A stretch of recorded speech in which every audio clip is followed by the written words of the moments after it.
There is a peculiar thing that happens as the years add up. It isn't a sudden event, but rather a slow, quiet drifting. You find yourself at a dinner table or in a crowded room, and you realize that while you are speaking, the eyes across from you have already begun to wander. You aren't being interrupted exactly. It's softer than that. You are being bypassed.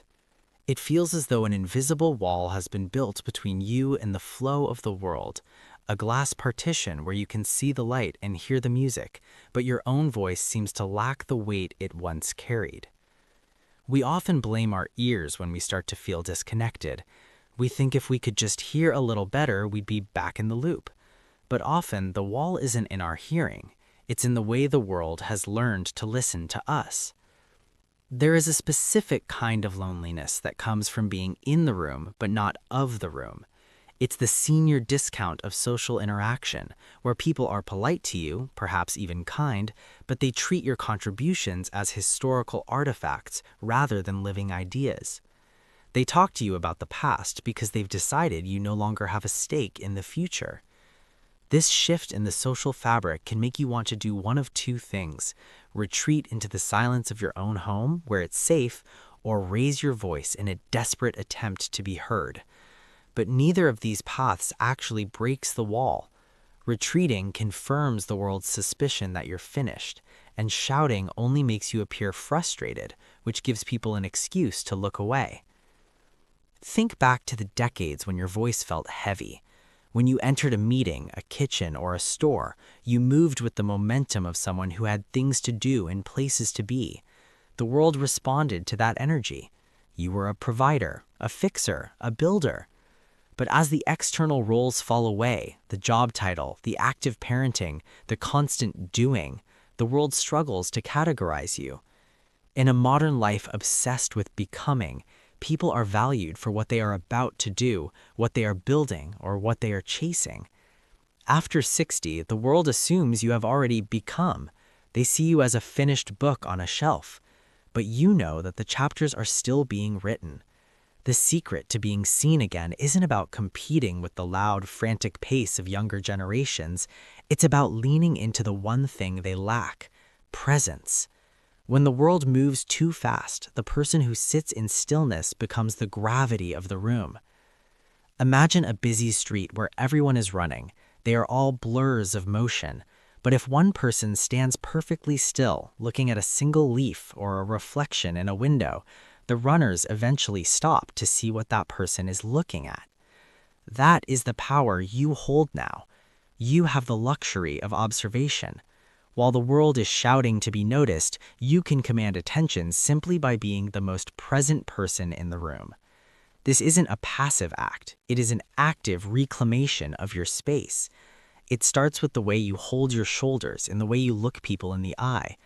When you stop acting like a guest in your own life, the world stops treating you like one.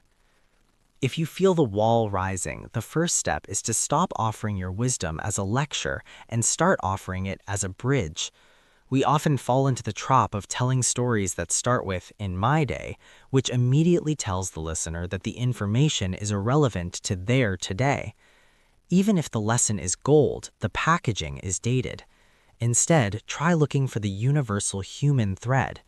If a grandchild is stressed about a job, don't tell them how hard you worked in 1974. Instead, speak to the feeling of uncertainty.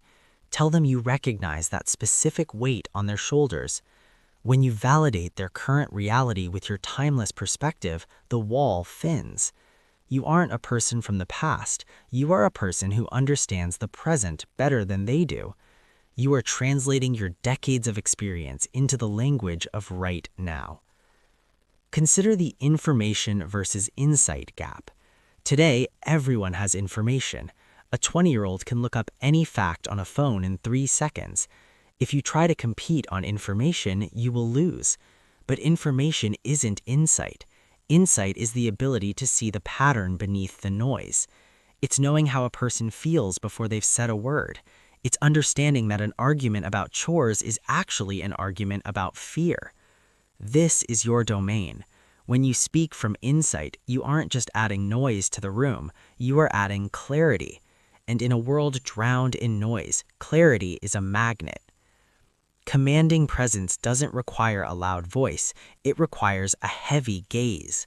There is a quiet authority in the senior who listens longer than anyone else. In a world of people waiting for their turn to talk, the person who truly observes becomes the most important person in the room. When you finally do speak, make it count. Use fewer words, but give them more marrow. People don't ignore those who speak the truth about how things feel. They only ignore those who repeat how things were. You have spent decades gathering the raw materials of human insight. You're a specialist in the human condition. Think of yourself as a master editor. You don't need to write the whole book for them. You just need to provide the one sentence that changes the meaning of the chapter. Sometimes the wall is built by our own hands through a process of social shrinking. We start to stay home more because the world feels loud or confusing. We stop asking questions because we're afraid to look out of touch. We begin to apologize for our perspective, saying things like, "Oh, don't mind me," or "I'm probably just old-fashioned." Every time you apologize for your perspective, you add a layer of mortar to that invisible wall. You are teaching people that your thoughts are optional, but they're not. Your perspective is the anchor that keeps a fast-moving society from drifting into total chaos. The modern world is suffering from a lack of depth perception.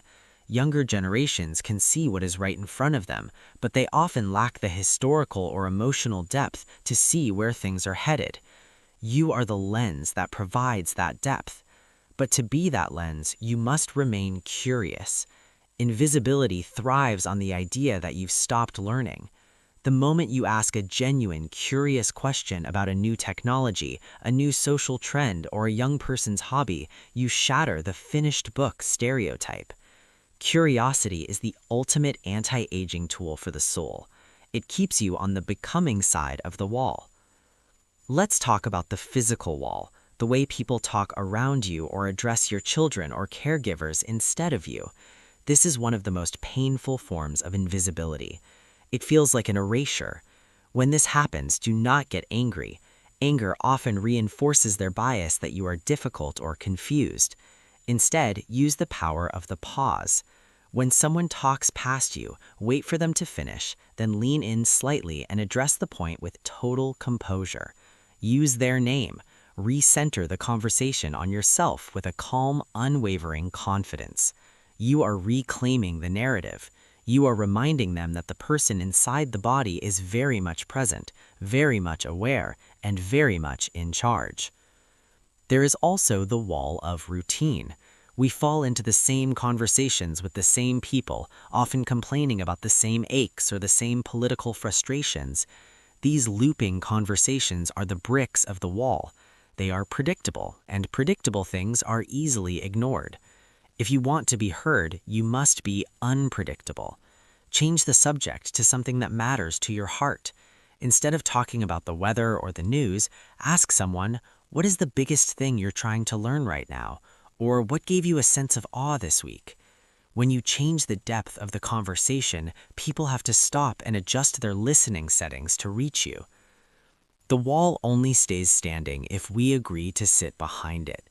Dignity is not something granted to us by the attention of others. It is a posture we take.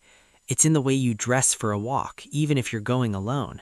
It's in the way you maintain your home, the way you treat your body, and the way you refuse to apologize for taking up space. It is the realization that your value is inherent, not performance-based. You are not a ghost in your own life. You are the elder in a society that has forgotten how much it needs elders. We must remember that the invisible wall isn't just about us. It's about a world that is terrified of aging.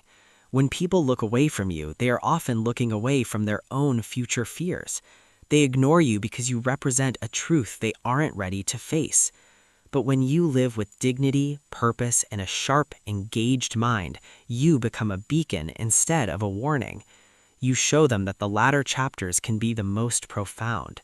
You show them that life doesn't narrow as it goes on, it deepens. By staying engaged, by asking the sharp questions, and by refusing to play the role of the quiet senior, you begin to vibrate at a frequency that the world can't help but notice. The glass partition breaks not because you hit it, but because you outgrew the space they tried to keep you in. You are still here. Your experiences are not a burden, they are a library. Your voice isn't a relic, it's a compass. Every time you speak your truth with calmness and clarity, you are pulling someone else toward the wall and showing them the door. Don't wait for an invitation to the conversation. You have earned your seat at the table 1,000 times over. The world may have forgotten how to listen, but you haven't forgotten how to be. Practice the art of being undeniably present. Look at the world with the eyes of someone who has seen the seasons turn and knows that spring always follows winter. That kind of certainty is rare. That kind of perspective is powerful. And when you speak from that place of deep-rooted